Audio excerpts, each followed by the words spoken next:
Think about the happiest day of your first year of life, your first birthday, the first time you tasted cake, the first time you stood up on 2 feet and didn't fall. You were there, you lived it. So why can't you remember any of it? Most people assume it's simply because they were too young, too small, not developed enough. But the real answer is far stranger than that. Your brain wasn't broken during those years. It wasn't failing to record anything. In fact, it was working harder than it ever will again in your entire life. So where did all of that experience go? You were not a blank slate as a baby. You could recognize your mother's voice within hours of birth.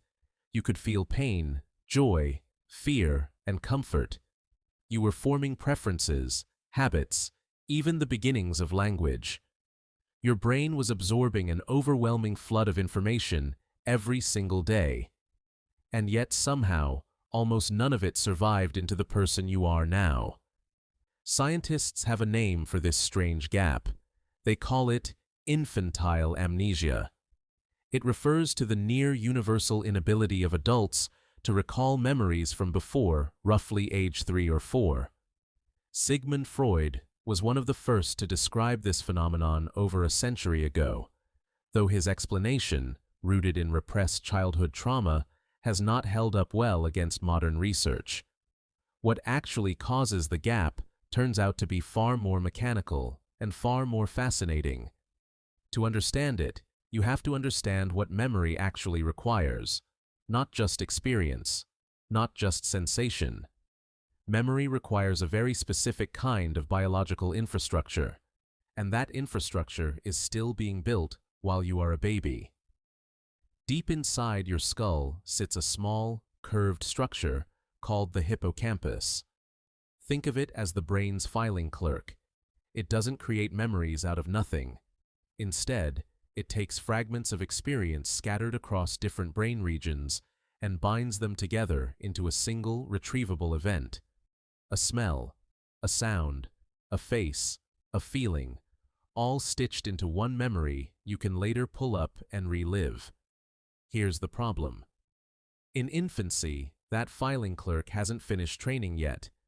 Neuroscientist Patricia Bauer, who has spent decades studying memory development in children, has shown that the hippocampus continues developing well into early childhood.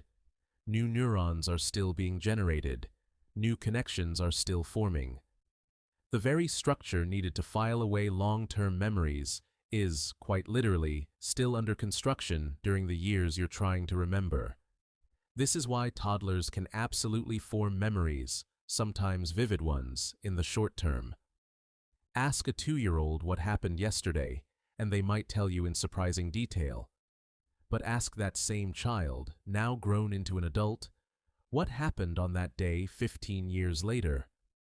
Nothing. The memory was real. It was just never built to last. But incomplete hippocampal wiring is only half the story. There's a second, even stranger piece. Psychologist Carol Peterson has studied something remarkable.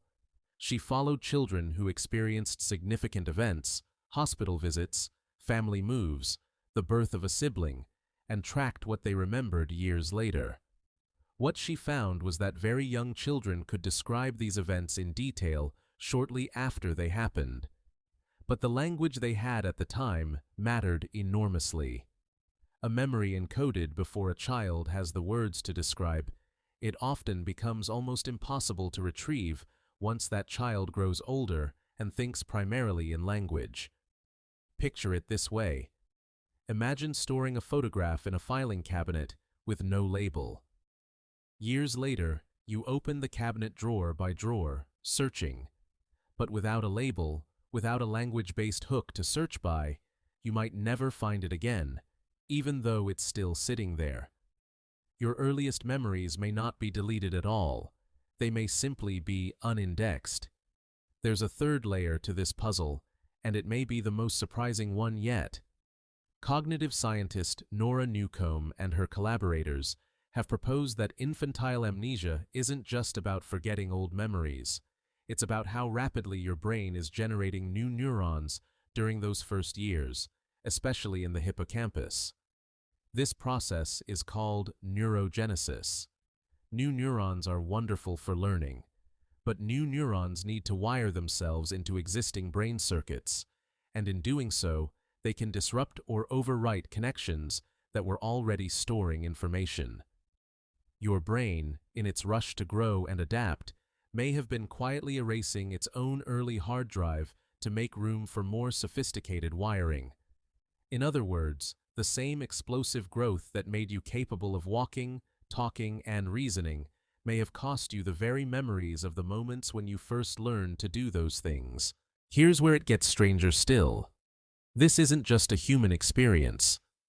Researchers studying infant amnesia in other mammals, including rats and non-human primates, have found strikingly similar patterns.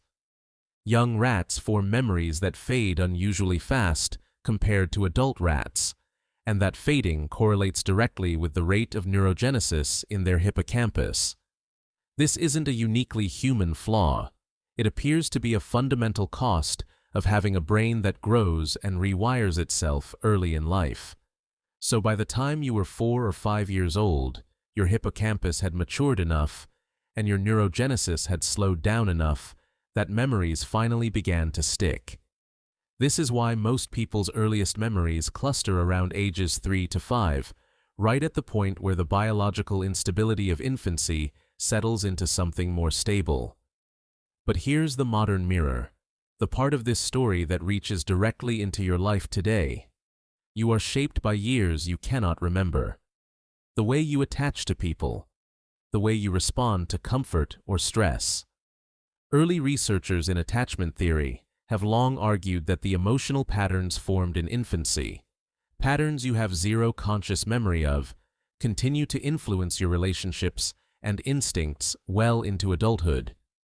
You are, in a very real sense, being steered by a version of yourself you will never be able to consciously recall. Think about that the next time you feel an inexplicable pull toward comfort, or an unexplained anxiety in a certain kind of situation. It might not be random. It might be an echo from a period of your life that shaped you before you had the tools to store it as a memory. And there is something almost beautiful in that. You don't need to remember something for it to matter.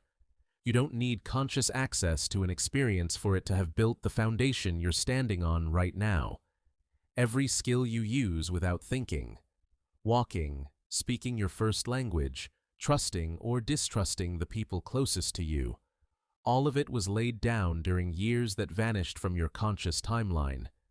Your brain didn't fail to keep them. It simply used them differently. Not as memories to revisit, but as scaffolding to build on. So the next time someone asks if you remember your first birthday, or your first steps, or the first time you laughed until you cried, you can tell them the truth. You don't remember it.